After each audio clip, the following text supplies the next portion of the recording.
Welcome back to Almost Functional, guys. Here with the round two breakdown from ATC. So round two ended up playing into Custodes. Go back and watch the round one video if you want the breakdown of my army. So he was running two Blade Champions, one Shield Captain and Trajan, a five-man Custodian Guard, a four-man Custodian Guard, a four-man guard, so two four-mans and a five-man, I believe, two units of custodians, a Caladius grav tank, a six-man warden, and seven-man warden, or is one of those a Vexilla and Flare? Yeah, sorry, some of these are hard to break down. I don't remember exactly. So this is either six or seven, and this is either three or four. So the Custodes games I had practice into, they had been running less units but more bigger blocks. So in my head, I'm like, oh, this might be an easier matchup. The bricks aren't as big. Uh, but I actually felt like this list, whilst the units are easier to kill because they're smaller, having more units, he was able to play the missions better. So, into me, I felt this was better. I'm not sure. I can't speak to what's better overall in the total meta, but I felt playing into me this was better. The mission this round was Take and Hold, which is five for each objectives, up to 15 that you hold to start a command phase. Whoever goes second scores at the bottom of their turn. Chosen battlefield. So this is one where you get to place the objectives. They did rule that the center objective place stays fixed, which I believe is the best way to play this.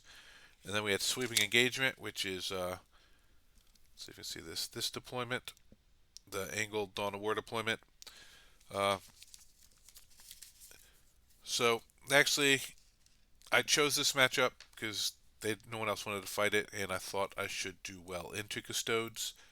Um, but So ended up being an 88-52 loss, which was much worse than I had thought.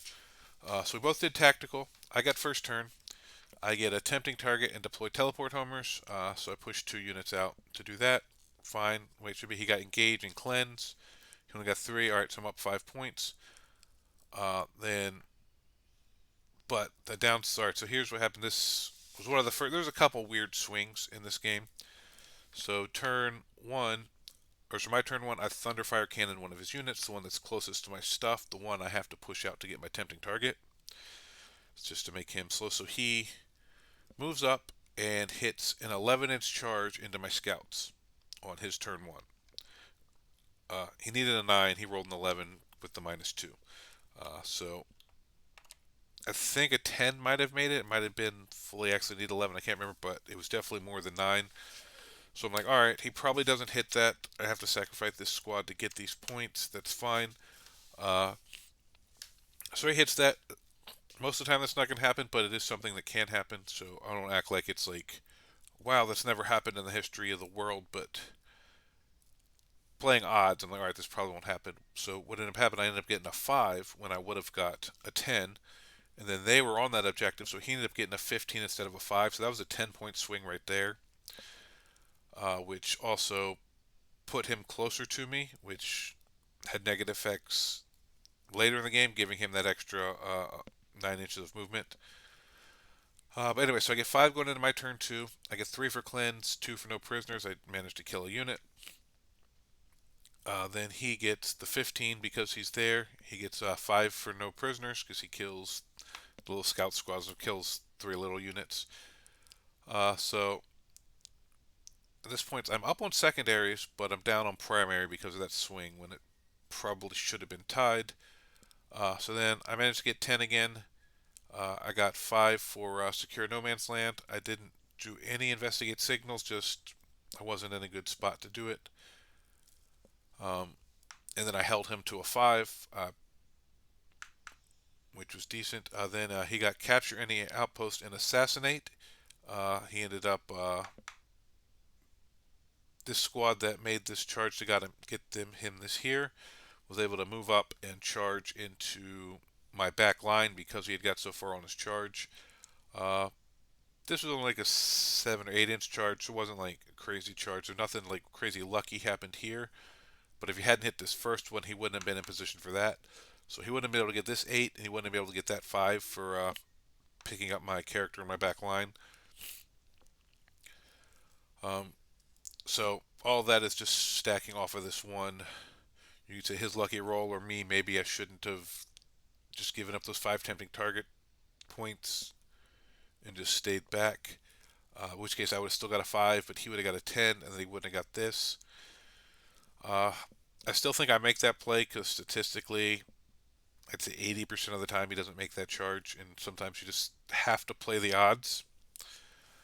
Uh, anyway, so he got a 5, 8, 5, and then he hit again on this turn over into Ragnar's unit on the other side. He hit another 11-inch charge when he was thunderfired, and this time he did actually need the 11. And so I was just like, he had to re-roll it, but he did. He hit it, and I was like, all right, that's just crazy. 2 of those in one game.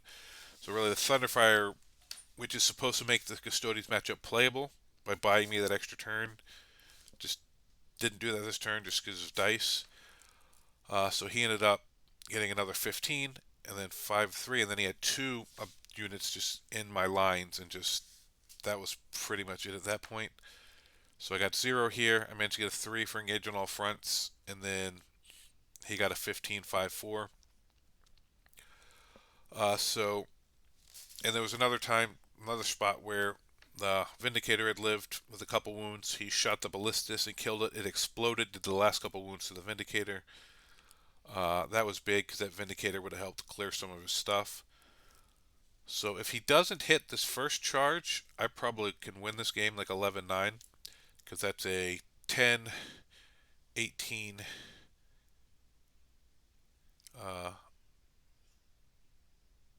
brain fart, 23-point swing right there, which some of that'll bring me up and some of that will just math it this way. So that takes him to 65, and then he's not in position for other stuff. Ragnar and them can achieve.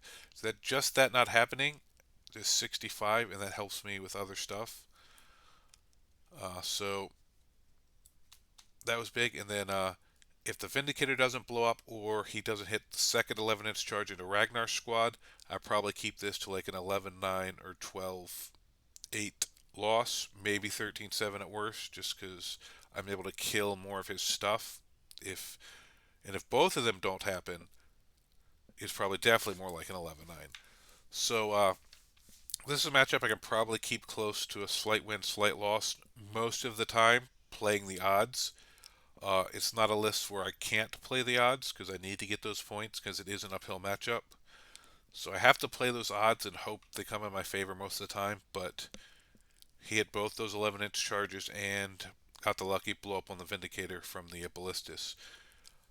So that really just is what skewed this into a 17-3, and which, with all that happening, into Custodes, as good as they are, a 17-3 is, shows how close the game could have been if some things had gone more statistically average. Uh, like, I don't like to blame dice a lot, but when you're playing an uphill matchup designed to try to lose close, you are kind of playing the odds a lot of the times. So if the odds just skew the way of the better list, you are just going to get punked like that. So that's what happened there. I feel 90% of the time I lose this, but it's a 12-8, 11-9 type area, which is what my list is designed to do, is fight these things to close losses so that, and hopefully our other players make it up with bigger wins. So I feel like I don't blame any of this on the list. I think I played the mission fine. Just a couple crazy things, or not even crazy things, just statistically things that shouldn't happen and shouldn't happen multiple times did happen. And we play a dice game that will happen, but so I don't think I would really change the game plan going into this, knowing other than just knowing Custodes are hard to fight, and that's the way I have to fight it. You gotta play the odds and hope you get lucky. Uh, Whereas Custodes, they're gonna win this game, And if a couple odds don't go their favor, they're still going to win it just closer. And if the odds skew their favor, they're going to win big. That's the problem with fighting into Custodes with not Eldar. You just don't have the mortal wound stuff just to pick up the units. You have to be able to slow them down. You have to get those extra couple shooting phases in to be able to deal with the units. But so I was a little upset that that happened that way, but we should have. I feel like I could have easily kept this super close and possibly maybe even squeaked out a win. We were actually 2 points away from getting a win this round. It ended up being a draw. So if I could have even kept this to a 15-5, we win the round. So if any of that didn't happen, we win the round, and I did my job tanking the Custodes. Uh, but it didn't, so unfortunately we tied that round. But that's it for round two. I will get on to the round three breakdown and get that out to you guys.